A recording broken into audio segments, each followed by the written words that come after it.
How to delete ExpertOption account. Hi everyone, welcome back to another video from Finance and Crypto Guide.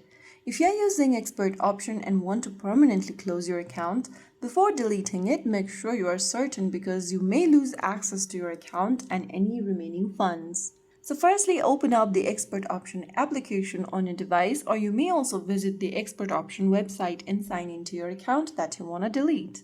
Once you're inside the main home page after signing in, go ahead and tap on your profile icon at the top right corner. And from this page, go ahead and select the pencil button right next to your account ID. Now from this page, scroll all the way down and click on Delete Account. Now, click on the Delete Account button once again.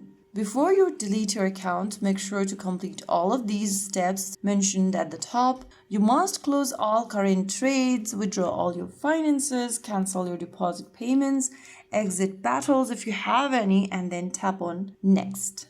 Now select one of the regions where you are trying to delete the account and click on Confirm and Delete Account.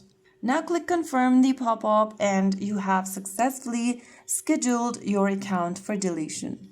The account will then be deleted in 14 days. Until then, you can still open your account. You can cancel your account deletion anytime by coming to this page before you cross the 14 days period. So that's how you delete your ExpertOption account in just a couple of minutes. If you found the video helpful, don't forget to like, share, and subscribe to our channel. I will see you again in the next video. Thank you for watching.